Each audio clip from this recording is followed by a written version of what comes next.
The Ranveer Show Clips, India's smartest podcast highlights channel. Subscribe and hit that bell icon.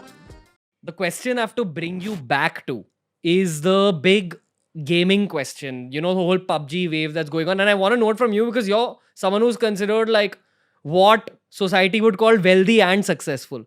Considering the fact that you've aced both the status and the wealth game, what's your outlook on PubG? Is it kind of helping kids develop, in certain spheres? I'm sure it is. Obviously, it does. It helps your reflexes, etc., etc.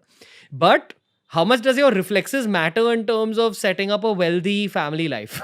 That's what I want to know. That, like, what's it actually doing for you as a person? Also, keep in mind, just generally, the gaming community is extremely possessive about what they are protecting, which is their ideals about, no, I want a career in gaming and I'm going to kill it in gaming. And while gaming is a growing industry in the world, we're very aware of that. You're someone who has an outlook on the modern startup world, the future of this country. What's gaming doing to the youth of the population? It's a good question. First of all, the reason gaming is becoming big is that we have a natural tendency to get short dopamine hits. Let me explain what I mean by that. Let me ask you a question. Can I build biceps by just doing something for 2 minutes? Is there a way to do that? It's not, right? I will need to give hours and diet and months of effort to be able to get a good body, right? So anything that is worthwhile takes deliberate effort for hours and months and years sometimes, right? Can I become an Olympian gold medalist by getting quick dopamine hit here and there? No, I have to give hours and hours of practice. Can we become good at acing an exam? No, we will have to give hours and hours of contribution over there. But what happens is that the brain can be easily fooled into getting these small shots, right? Instagram खोला, 2 like आ गया, 2 नया picture आ गया. Okay, we'll go back and then we go to YouTube, उधर कुछ आ गया. Then we go somewhere else, we'll go something. And the brain is just moving shallowly from one place to another place, constantly getting a hit, right? फिर WhatsApp में कुछ check कर लिया, किसी ने कुछ message भेजा है क्या? Then we do this, and then we keep doing this all day long, right? Now we can keep saying, हाँ रे Instagram में we learn social media समझते हैं, इससे ये होता है, gaming से reflex बढ़ता है. The question is, will anybody pay money for it? There's a concept in Japan called as ikigai. It says that you have to do 3 things. One, stuff that you like. One, that you're likely to be good at. And the third, I'm assuming it's about what the world will pay you money for. If everybody decides to be a YouTuber, YouTube देखेगा कौन? And the point is that we do not understand that some professions are fundamentally limited for a few people to win. How will you beat BeerBiceps on podcast? He's been at it for 5 years.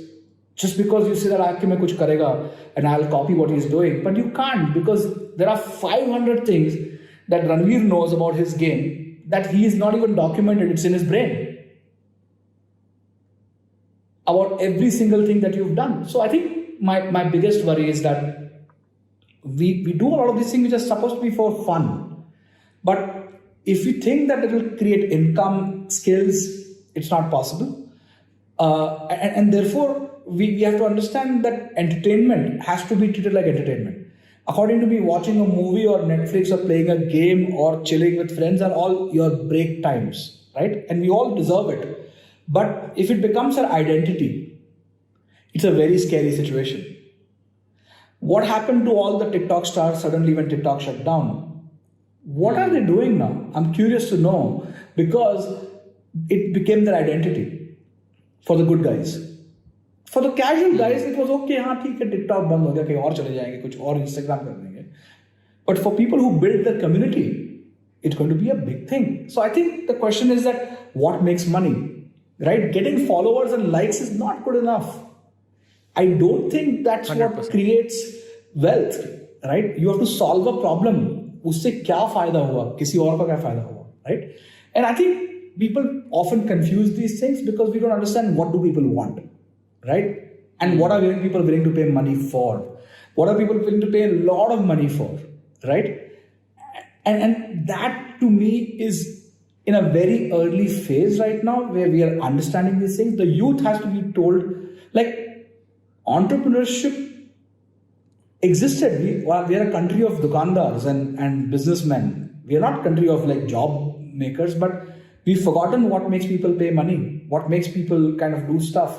And I think that is going to be a thing. Answering your question on short on gaming, I think it's a good blip because we're a young population that is bored and alone and lonely, and a lot of times just people feel PUBG and they chill with friends and do different. They're converting their identities to different things.